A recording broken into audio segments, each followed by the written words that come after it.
All right, everybody, we are going to get started. I am super excited about today's guest. Our guest today is Tyler Goff, and he runs the Tyler Goff group here in Sioux Falls, South Dakota, which is where I'm out of.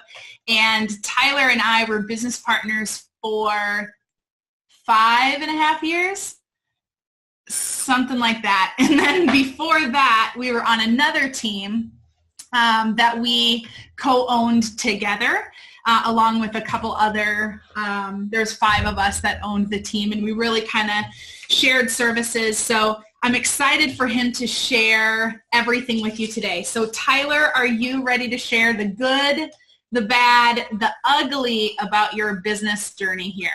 I'm ready. All right, awesome. So hopefully I got some good stuff. I know I got bad and ugly covered. Well, that's awesome because most people won't talk about the bad and the ugly. So we do want to go over that today. So take a minute. Tell us about you personally. Tell us about your family, the team. We really want to get to know you, and then give us an overview of the business. Cool. Yeah, I'm excited to be on. Thanks for having me on, Stace. It's good to see you. Yeah, so personally, I've been married for, it'll be 11 years in June to my wife and longtime sweetheart, Melissa, and we have 4 kids now.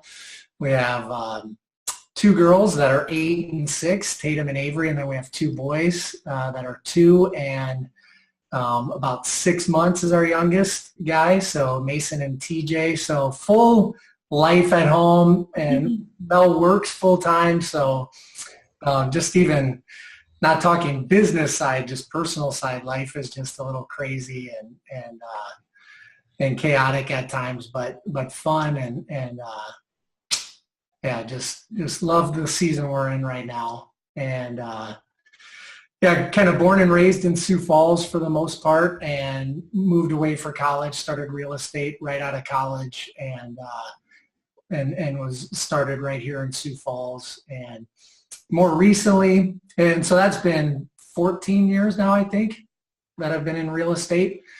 And you and I, Stacy, started a team about 7 years ago is when we really started to kind of dial in, more of a business than just run around showing and selling houses. So, yeah. I don't know. That pretty much covers my life.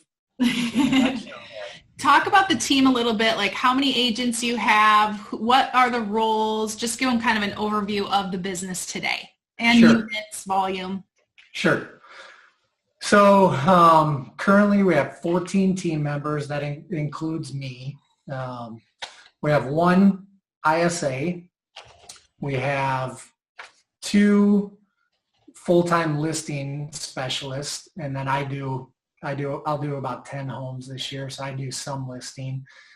And then so we have 8 buyer agents, and then we have 2 staff.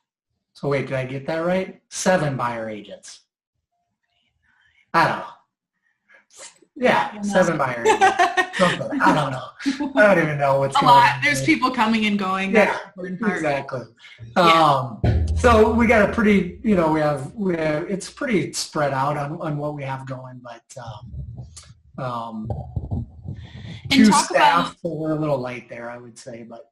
Yeah, but that is very interesting because a lot of people probably don't believe me when I tell everybody that we had 2 people and we didn't get a second admin until 225. Yeah. About there was when we hired a second admin. So we had 1 admin that did everything.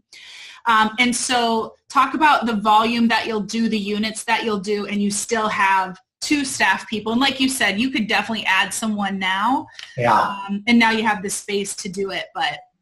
Yeah, so this year, last year we did 276 transactions, so it was just under 57 million in closed volume. This year, our goal is 325 and to get over the 72 million mark.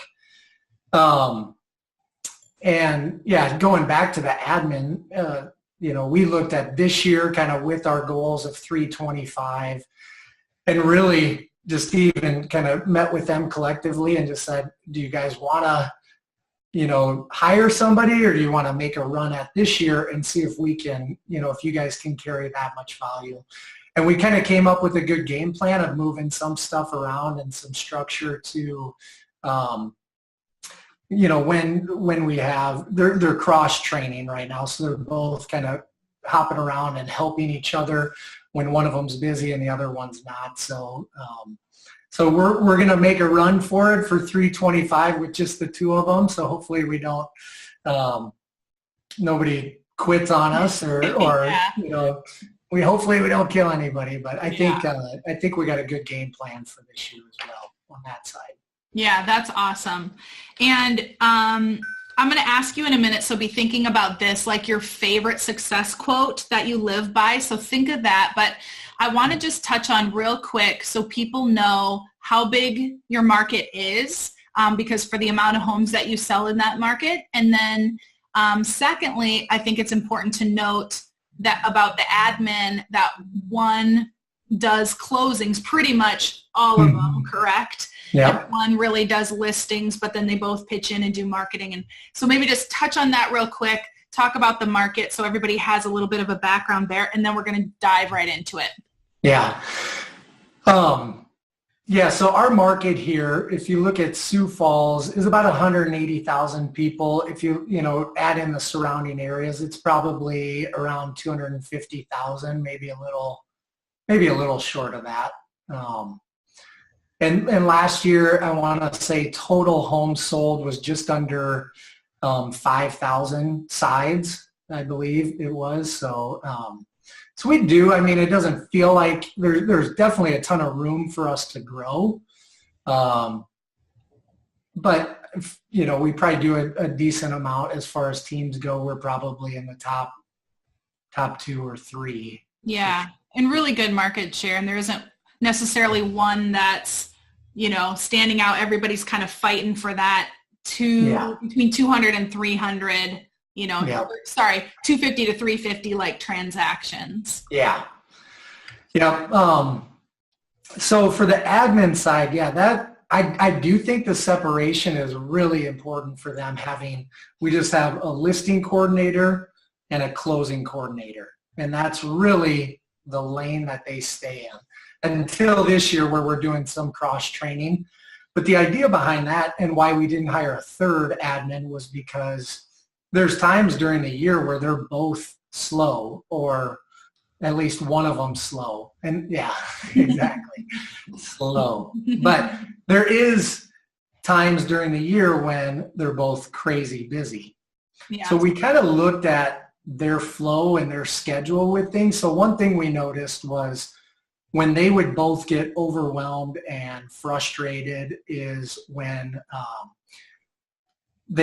so on Mondays, we get a bunch of contracts that come in, get dropped on the closing coordinator's desk from the weekend or the end of the week. And then if you pile that on top of putting on 3-4 listings that day, it's just totally chaotic and you're playing catch up the rest of the week. So what we did was we said no listings go on the market on Mondays. And then we're going to pull our listing coordinator over on the closing coordination side on Mondays and Fridays. So leaving Mondays and Fridays as, we either have a bunch of new contracts that come in, or Fridays we usually have a lot of closings that happen. And so you got to just process the files that way. And so letting Dee, our listing coordinator, help out on Mondays and Fridays on that side. And then really dialing in just so listings only go on Tuesday, Wednesday, Thursday.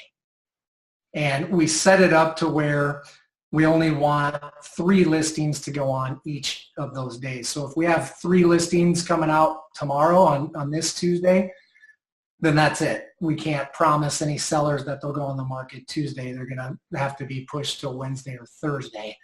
So we're kind of just trying to structure those things that are somewhat unpredictable, like when contracts come in, but just looking at the trends to hopefully make their job a little more predictable and also hold off from that third admin. Yeah, and that's really important, just coming up with a structure and a system, or you can throw people at it. But even the admin that you have are saying, yes, we could use help at times, but I think if we structure things, so taking their advice really seems to help. And yeah, absolutely. And the other thing with, we had this talk about, we'll do each of them do both. So going back to being separated, do we have them both just be, take a client on from listing all the way to closing? And the more we looked at that, we realized it's just going to cause more, or it's going to cause the same issues. It wasn't going to really, it wasn't going to solve anything. And in my eyes, it was going to just actually probably overcomplicate things. So I do think that structure of having them separated has allowed us to do even 275 deals without hiring a third person. Yeah. Very cool. Okay, so I know you have so much more to even share, so I want to dive into it a little bit. So tell us, what's your favorite success quote, and how do you apply this to like everyday life? Maybe even give us an example of where it's helped you. Yeah. So I'm trying to think through this on the fly, and I'm like, okay, good quotes. But I would say the guy that's had the most impact on me professionally is probably Darren Hardy. And something that he always talks about is to have a huge change in your outcomes. You don't have to change, what you're doing by 180 degrees. It's just adding in little things that over time will create and will change your results in a big way. And so it's just taking that mindset, because I think so often I want to go to, okay, if we want different outcomes, we got to scrap everything that we're doing and change everything and start over. And it's usually just if we just tweak it a little bit, then you see different results, especially over time, those exponential results. Yeah, that's really good. And if people know you personally, you really do, you're pretty good with routine. Like if you're going to start and do something, you really kind of keep that routine. So how would you say that sort of helped with your success and the success of the team? Yeah. Yeah, I think it's been a good thing. Sometimes I wonder if it holds me back too, because I'm one that I have to, before we implement something, I have to think through the next 20 steps. And sometimes that can just stop it before it even gets started. But I do think structure, and I'm not perfect by structure, especially when it comes to time blocking or things like that. But I do think that when you can kind of chunk a bunch of the same stuff together and do it all at once versus trying to do a little bit of everything every single day. So like, especially back when in our, now the role that I'm in now, videos is becoming a big thing of where we're wanting to take our business. And so what we're doing is we're just going to, take that time, shoot 4 or 5 videos in one afternoon versus one today, one tomorrow, one when, and spacing them out. And I think when you do that and put some structure around where you're planning your day out, I think that for me, that works really well and helps me to stay on task. Yeah, that's really good. So let's transition a little bit, and some things that I feel a lot of people don't talk about in this industry is the failures, like what hasn't worked. Maybe, somewhere in your journey where there was a fail or something that just didn't maybe land how you wanted it to. Talk about that a little bit. Tell us, some of the tougher times and what that was like. Yeah, I think, and anybody that's tried to grow a team or has had a team for more than a month realizes that hiring people and getting the right fit, whether it's an agent or an admin, I think that's where, you and I could probably tell stories all day on bad hires and just what that does to your culture. But I think that's something that I've learned over the last few years is probably one of the hardest things to find the right people to add to your team. And so that failure of, just getting people on your team and getting them on board and really trusting and hoping that they're going to be the right fit doesn't always work out. And so, we're trying to hire more slowly now than probably we have in the past. And thankfully, our team is at a size where it's a little easier to add slower because we have enough agents to cover our leads currently. So it's not like we either need to hire somebody tomorrow or we're in trouble. So sometimes you just need to add people, but I would anybody, no matter where you're at, one thing that we've learned the most from is just that failing at adding the wrong hires. And the worst thing for me to have to do is to let somebody go. And I can't eat for 2 weeks leading up to that, meeting, or I eat too much. I don't know what I do, stress eat or stress starve, but it's just one of those things where it's not worth hiring the wrong person, because eventually you're going to have to tell them that they're no longer on the team, and there's really nothing worse that I can think of. So a lot of the failures definitely surround people and the right culture fit.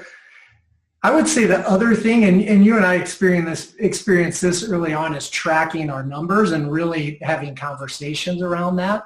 And I remember when we first started doing radio, and we knew nothing about radio. We knew, we didn't know what to expect as far as how many leads would come in or, how many sales we would get. And it was something where we were spending a lot of money. For us, it was a big jump and a big leap for us. And I remember we let it go for about 9 months, getting I think 6 calls is all we got. Yeah. I mean, 1 a month, maybe. That was a good month if we got a call. Yeah. And finally, Matt Wagner at Rate called us to see how things were going. And when we told him the numbers, he instantly was like, okay, we're pulling you from that station. We're looking at new stations ASAP, because that's crazy. But we didn't know. We were like, we thought that was good, or that's what we should expect. So I do think, holding your marketing spend, holding that accountable, and then not being afraid to ask the rep you're working with or ask yourself, is this really worth it, or am I just doing it just to do it, just because I want to spend money? And yeah, sounds good. So yeah. No, that's so true. I remember that conversation as well when he was so confused that we would be okay with 6, and we're like, well, yeah, I guess now when you say it out loud, that does sound bad. You're right. Well, if we could get more, we'll take more, I guess. Yeah, that would be great. Yeah. So yeah, really, that is a good one, talking about tracking and then the wrong hires. And, they say there's 3 types of people that you can hire, right? There's proven talent, which they've sold a lot of homes. They've, just been a really good leader.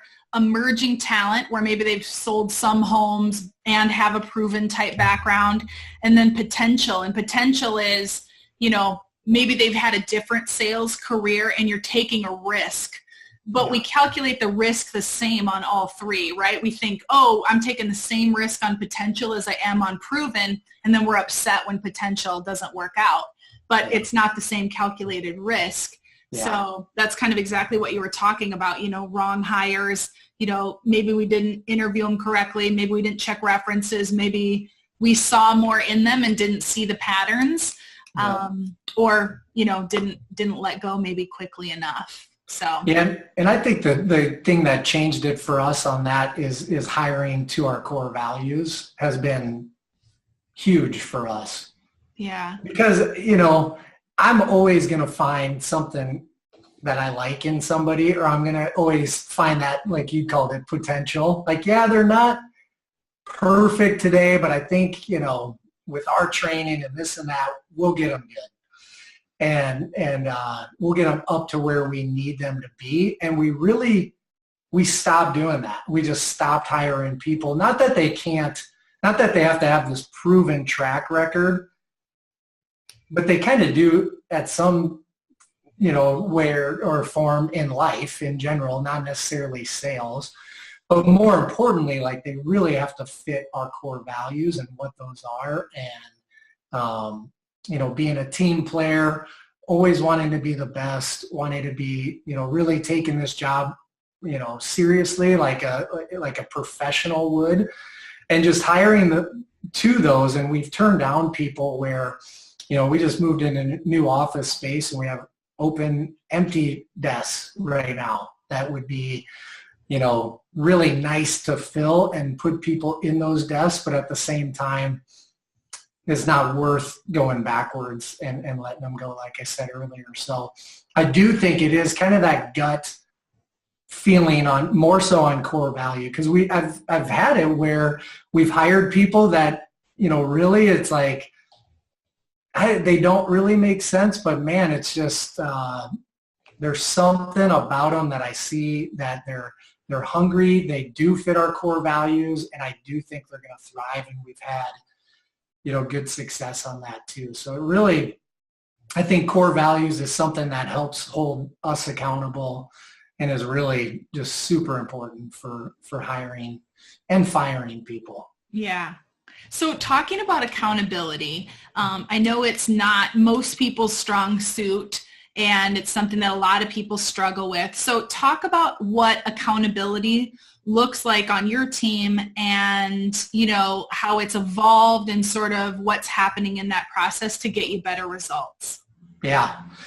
This is probably the area that I have the most growth opportunity is in accountability, because again, I'm not the type of person that loves confrontation, and I'd say that accountability doesn't have to be confrontation. And I think that's where I'm slowly evolving in that thought process. For me, as accountability is almost like this negative word, when really I've come to find that the accountability within our team is one of our biggest sales point when we're talking to new agents or people, to come join our team. And so for us, I would say it's not 100% dialed in, even like Lars's, his approach of tons of spreadsheets and numbers and all of that. And we do have those things for sure. But really, I come alongside of people, and I feel like for me, my job is to help them achieve the goals that they want to set out to do. We have goals for them and standards for them as a team, but usually the goals that they have for themselves are oftentimes higher than what we set for them. And so really it's just, a monthly one-to-one with all of our agents is I think probably one of the most important things when we talk about accountability. We just had ours last week, where I met with each agent one-on-one and reviewed last month what they did, how they did in sales, calls, other projects that they wanted to work on, and review that and look at things that they did well, things that they could have done better, and then also look forward to this coming month and, what are their goals, as far as the team goes, and reviewing their pipeline, and then kind of coming up with a strategy on how to hit those goals. Mainly professional goals, but some of them are personal as well, and some of them are bigger picture than just sales for the team. We have a guy that's wanting to start a group that's kind of a nonprofit to raise funds to give away to local nonprofits here in Sioux Falls. So really holding him accountable to, hey, you want to do this, like this month, you need to take the next step into making that first event happen in June. And so it's slowly becoming something that I enjoy and something that I see as my biggest impact that I can have on the lives of my team members and on my own family through this business is the accountability and just helping them get to where they want to go. Yeah. And I think an important piece too is that, even when you were selling and when you were the only listing agent after that, after you got out of buyers, you were still the one that held them accountable. So it's evolved, but it's not something that was ever given up, even when it was really hard to do because you're, selling. I think that one year it was like right at 99 or 102 listings, like you were the only listing agent. Yeah. Yep. And so there is, it doesn't mean it's like those weeks are long, those weeks are tough when you're meeting with them one-to-one or even just, day-to-day accountability things. But I think it's so important because these people, they're representing your business, and so just because we're busy,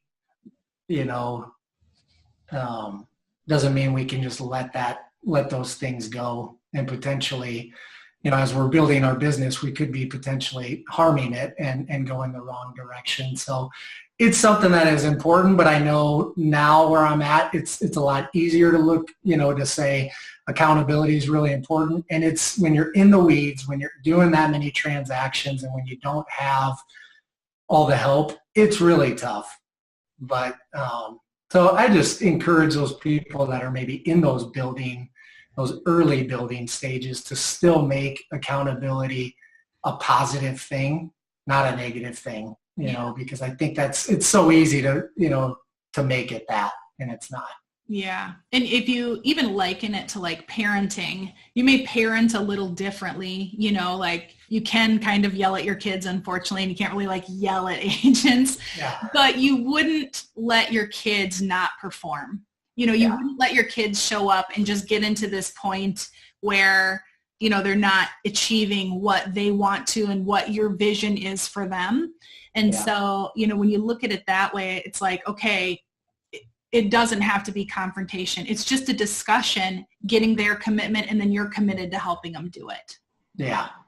Yeah, absolutely. So let's talk about, a lot of people in real estate struggle, and maybe even talk about the commitment that you made to your wife and signing the certificate.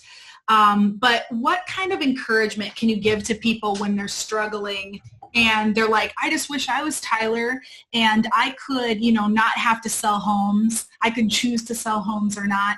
But every stage comes with its own sort of stressors. But what kind of encouragement can you give to people that maybe are feeling in the weeds? Yeah. That was a lot in there. That was, yeah. So simple answer is honestly, if I can do it, like anybody can do it. And it's just one of those things that it's never easy. Even where we're at right now, where we went and leased almost 4,000 square feet to grow our team and to keep adding people and to keep kind of break through the ceiling and get to the next level. That's super scary.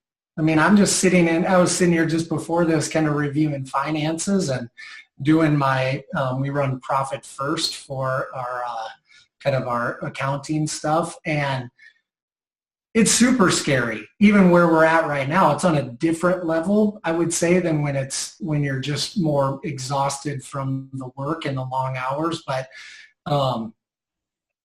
every phase has that kind of that disbelief that you can actually get through it and make it to the next level. And I was looking to see if I had it handy. I don't see it on my desk, but that kind of cartoon of the guy who's digging and he's just got he's digging in like a mine and he's got this real thin layer of rock. And on the other side of it is just a pile of diamonds. But he's given up and he started walking the other direction. And that spoke to both you and I at multiple times in in this process. And I think it's those times. So if I could encourage anybody, I would say I think it's those times, at least this has been my experiences, is when those times where you actually are ready to quit and you think I'm done. I can't do it. This is a failure. You're usually right on the other side of that breakthrough. And that's when you just need to keep going.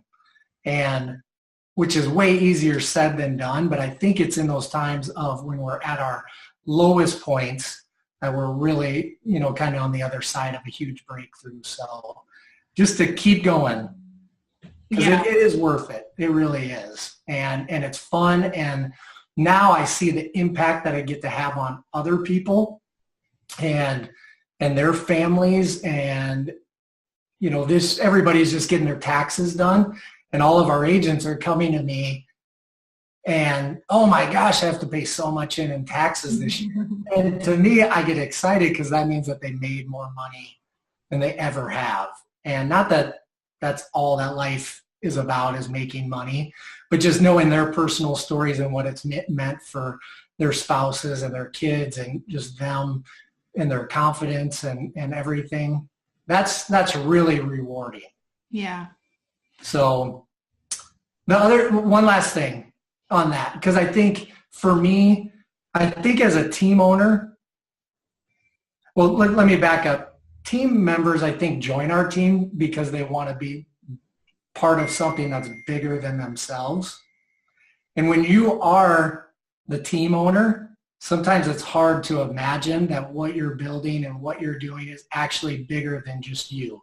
And sometimes you can just get caught on, it's all on me, it's all on my shoulders. It's just, it can be really overwhelming. So just knowing that you are a part of something bigger than just yourself, and wherever you get that inspiration from is up to you. But I mean, I think that's a huge part of knowing that what you're building is bigger than just yourself, even though it might just be you, on your team. Right. At some point it will be more. And that's why you're kind of putting in that hard work, those hours, those systems that seem never ending. And even the right economic model so that you can bless other people. Yes. Yeah. Which is foundational. Yeah, for sure. Talk real quick about the certificate, because I think that's something unique. You made a commitment to Melissa, and who's your wife, and we did it together. Actually, I had to do one. We all went out to dinner. So kind of tell that story real quick, because I think the commitment there, while we sort of laughed at first and we were nervous about it, really, I think, made us truly commit. Absolutely. I think when we met with Lars, it was when we first started meeting with him, and I think he could sense the non-committal commitments we were making to him. Like, yeah, sure, we'll totally quit working with buyers. Absolutely. And I think he kind of maybe could sense that it was going to be hard for us to do that. And probably more me even than you, of just that letting go of the control really is what it comes down to for me. And so he made us commit to, he printed off this cheesy certificate. It was like a real certificate that your kid would bring home for student of the month type of thing. And it was like, I blank, where we'd write our names in there. And so we took our spouses out to dinner, and we basically read this certificate, and we committed to not working with buyers as of, I think it was June 1st or something like that. But as of June 1st, 2014, whatever it was, I will no longer work with buyers. I will only work with sellers or nobody at all. And I'll never forget the look on both of it makes me kind of emotional just kind of even thinking about when I said that to Melissa, or when you said that to Seth, the disbelief on their face of like, I don't believe it. You guys can say that, but honestly, you guys are still going to do it, and we're still going to have to put up with everything that comes along with this business. And it was really that moment when I saw the look on my wife's face that nothing I had been telling her was actually happening. I wasn't really doing what we were telling them we were doing, because we weren't willing to let it go. And that forced us to, it was almost then a challenge, right? Especially if your spouse says, no, I don't think you'll do it. Now it's like, oh, now I'm definitely doing it. Right. But I think it was even just going through that, like you said, it was way more powerful than we even probably realize it today. And definitely before we did it. Yeah, for sure. I still have those certificates, actually. I probably have yours too. Back. Where's mine at? I know I have mine. I'll look and see if I have yours. But I agree. I specifically remember Melissa's face. And I too then felt guilty, like even for your family. And I know you felt the same way. And so I wanted you to tell that story because I think there's so much power in there. You're right. We were not fully committed. We didn't quite believe. We couldn't see the belief. And then I think when we did see their disbelief that, you guys have made us so many promises, and at that point the team had been together about 2.5 years, something like that.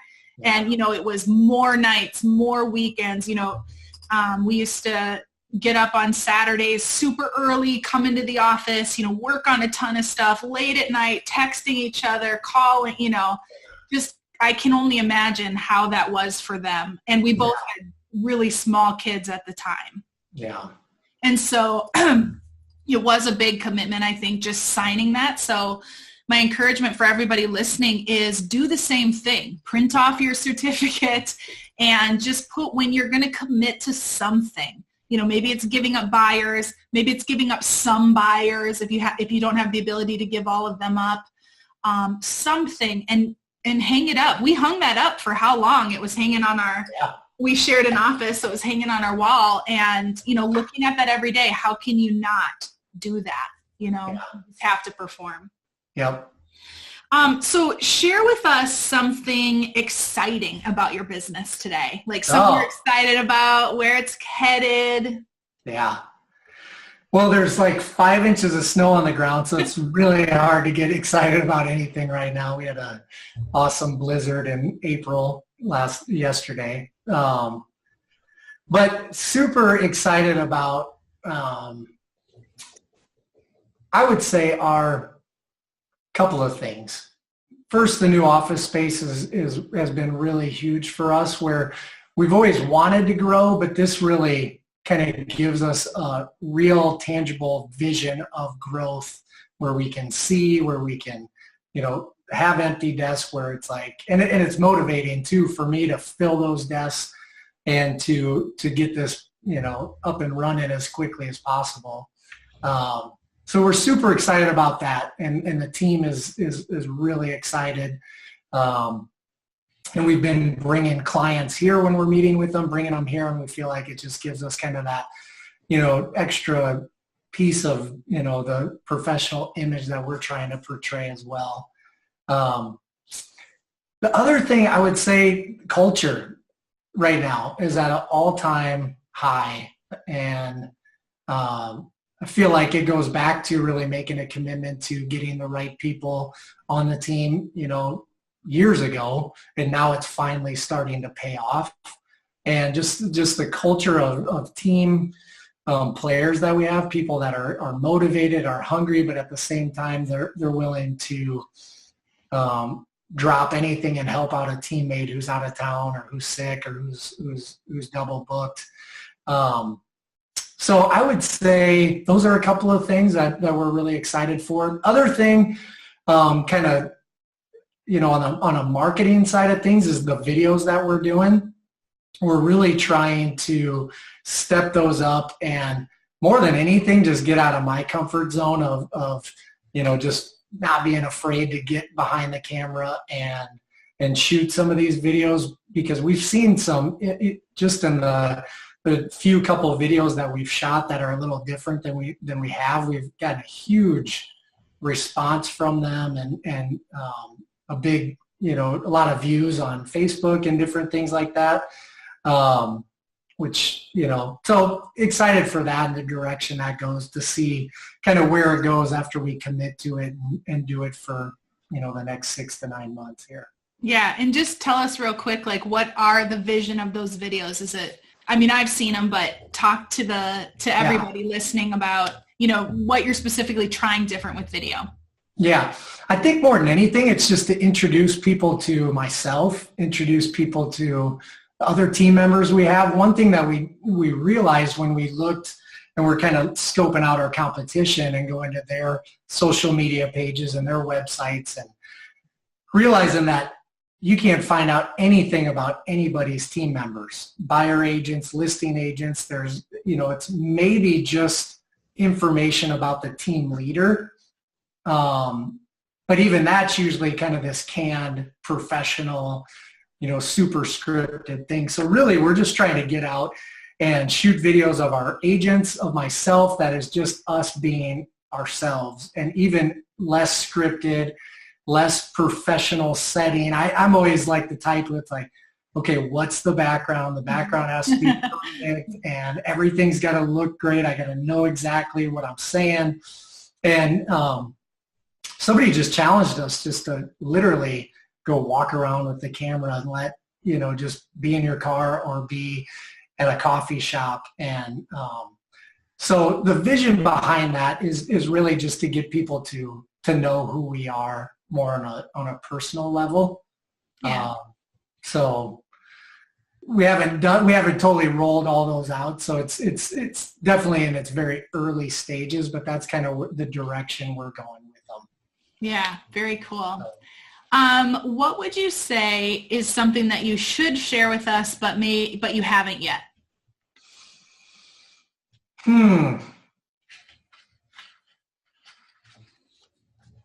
I would say, gosh, that's a good question. I would just kind of go back to kind of our previous comments and questions of, I still struggle to believe that I can do this business. And, there's some people out there that their teams are way bigger, and so, but there's also people listening where they're way smaller, or they have less people on their team that, like you said, may just go, yeah, I'm sure it's easy for you to do this or easy for you to do that. But there's always struggles at every level, and that's not meant to discourage you, but it's meant to encourage anybody that it's like, I still struggle every single day almost of, are we going in the right direction? Can we really do this? Can we really take this next step and survive and do what we believe it's going to do? So for me, I guess, I don't know if that's super encouraging or deflating, but just that you never lose that feeling, especially if you're growing, if you do feel that, maybe, I don't know, maybe you're not pushing yourself as hard as you can be. Because we've been there too, where we kind of plateau and we just kind of let it coast for a while. So yeah. It doesn't get easier, but I think you start to believe more and more and more. But yeah, there's still always that struggle in the back of my mind, like, can we really do this? Yeah. And I think you brought up a really good point too about, being in your comfort zone, and you've got to push yourself out. So when you were growing from, like start, ramp, those phases, like on the Business Navigator, and, did you feel prepared for each phase? And if not, how did you push yourself through? Yeah. So the first part of that question is no. I don't think at any phase do you really feel, you always question, well, can we really do that? Can we do it in this market? Is the market going to respond the way we think they're going to, or are they going to respond negatively to marketing or just what we're doing? And so, no, I don't think you ever just are like totally convinced that, oh, this is going to be easy or slam dunk. What was the second part of that question? You remember? Oh yeah. How do you push yourself through if you don't feel prepared in those phases so you can hit the next one? How'd you push yourself through? Yeah. I think it comes back to other people around you. So when it was our spouses that were most affected by this business, it was like, okay, I'm going to do it for them. And because we promised them. Now as the team grows, it's still definitely as my family and my wife, but it's also now it's this commitment level to the team members. And so we just hired on 3 new agents at the beginning of the year, and they've quit their job and they've come here and they've kind of put their trust in this team and the systems that we sold them on and the processes and those type of things. So now it's wanting them to succeed and wanting them to look back and say, man, that was the best decision I ever made, was quitting my job and going to work for the Tyler Goff Group. So for me, it's always kind of the people that we're impacting around us, and that it's like they've put their trust in this team. So I have to make sure that this team delivers kind of what we promised and what they hoped for. Yeah. So that's probably the best motivation for me is other people. Yeah, that's really cool. Okay, so we've reached my favorite part. It's the lightning round. Oh, geez. So right. I'm going to ask you a series of rapid fire questions, and you give me some mind-blowing answers, okay? Like short answers or? Yeah, it's going to be kind of rapid, but if you have a longer answer, that's cool. Okay. What keeps you up at night when it comes to your business? Finances. What was holding you back from building a real estate team? The disbelief, like we've been talking about, the disbelief that we could actually do it. and probably the belief that on the other side, I was going to enjoy it more. Sometimes that control of, well, I know how to work with buyers. I know how to work with sellers. I don't know what it's going to be like when somebody else is handling them. Yeah. And so. Really good answer. What made you take the plunge? Having children and wanting to have more time at home with them. What's the best advice you've ever received about business? Oh, best advice I've ever received about business is probably that there's always going to be fear right before a breakthrough. So if you're in a stage right now of fear or disbelief, that you're probably right on the other side of that breakthrough. So just when there is fear, you're in a good spot, more than likely. Can you share one of your personal daily or weekly habits that you believe contributes to your success? Oh, I kind of shared this at intensive this last time in the boardroom meeting, but for me, faith is really important for me, and something that has gotten me through even the last couple of years, and is just my prayer time. And I call them, there are clarity breaks, but I use my clarity breaks for prayer time and really kind of laying out my worries and also my goals and, the direction of where we want to go, just laying that out in a form of prayer and just asking for God's blessing on all of it and his protection to, whether it's adding new agents or just kind of the normal, meeting with buyers and sellers, that we would just have favor and his protection through it all. Very cool. Do you have an app or even like an internet resource that you're in love with that you would like to share with us? I'm not real techie, so I don't have this awesome real estate app. My biggest thing is podcasts for me, is just filling up like in the morning, dropping kids off at school, on the way to work is just, instead of listening to ESPN radio, which I still do occasionally, but is really getting my mind filled up with kind of leadership thoughts or just positive things or things that I can, add into my life. So filling that windshield time up with good stuff. Yeah, very good.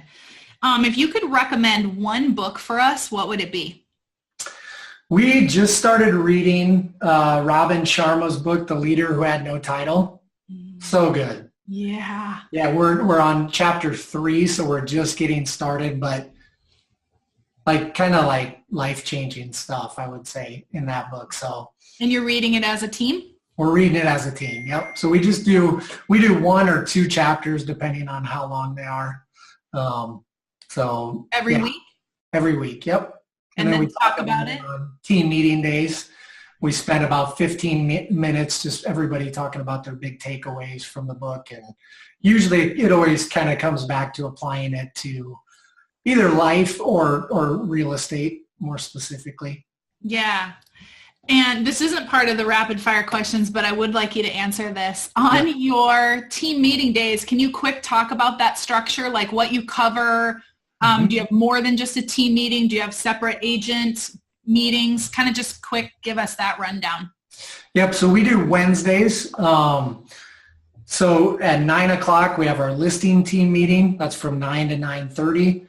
In that, we review past appointments, usually that past week, but then we'll also go back to, sometimes the last 3 or 4 weeks, talking about appointments where they haven't made a decision yet, and updating those if they listed with us or if they didn't, or if they're kind of still in limbo.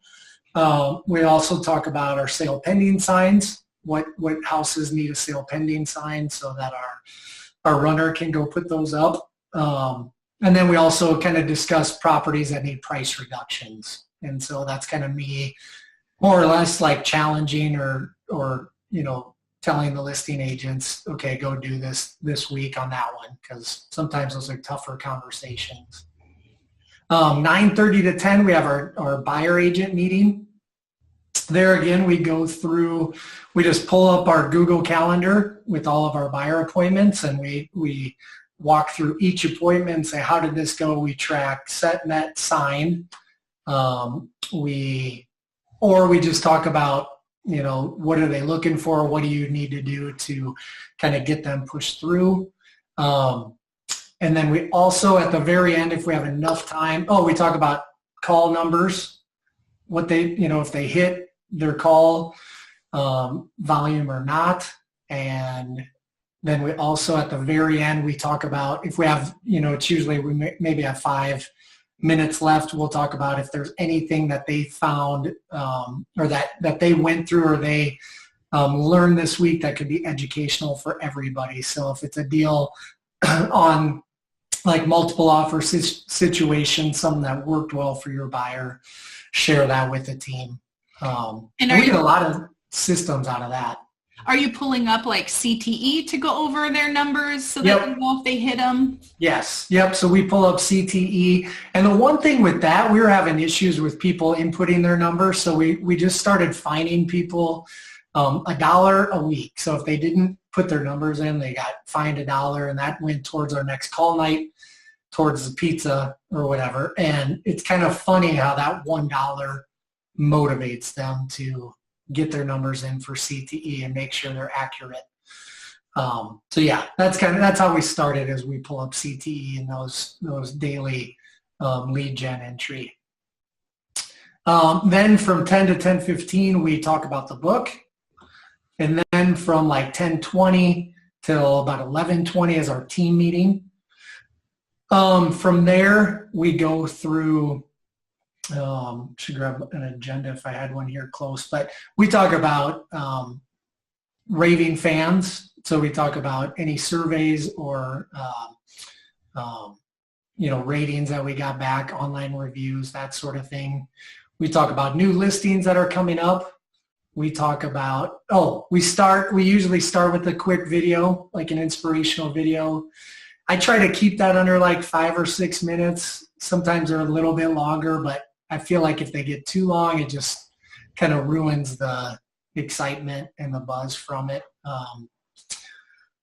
What else do we talk about in those? Usually that's kind of when we go over big things like last week we had our Kingpin Award, so top salesperson. So that's where we have them come up. They get handed their bowling pin from the Scotland bowling alley and where they get recognized. We also, this week, will pay out our quarterly bonuses. So that's kind of a fun one where you get to slap a bunch of $100 bills and the agents that hit their quarterly goal. So, yeah, and then we leave that time open too for if there's any vendors like home inspectors or people that want to come in. We usually try to leave that to people that are part of our, vendor program, but kind of some flexibility on that team meeting. But the listing and buyer agent meetings are pretty dialed into an agenda. Very cool. So one last question. If you had to do it all over again, what would you do differently? I think I would have more joy going through that process. Knowing that we've come through every turn, every big jump ahead, we've always come out of it better. So last year was my wife and I's 10-year anniversary, and we went away for just a short weekend, and we talked about the 10 years, where our life had come in these last 10 years. And it's like, can if we could have gone back 10 years ago and said we're gonna live in this house, we're gonna be blessed with these kids, our careers were gonna be here, and would we have lived with more joy? And her and I just sat there and been like, yeah, we would have. And so our challenge was, well, why don't we live the next 10 years with just knowing that life's going to just keep getting better. It's not that we're not going to go through obstacles or tough times or, the things that come with just life, but let's enjoy it and have fun and look at this as something that we're going to survive. And so applying that to a business, I think that's what I would do differently, is just enjoy this and see this as fun and as a journey and almost like a game. Yeah. Versus just putting so much pressure on just ourselves and not enjoying it at all. Yeah. So. Well, that is like the perfect note to end on. So Tyler, thank you so much for being on here, and we appreciate all the nuggets of wisdom that you gave everybody and just explaining your journey and talking about the good and the bad. And I know I learned a lot, and I'm sure everybody else did. So thank you so much. You bet. All right. Good seeing you. You too. Take care.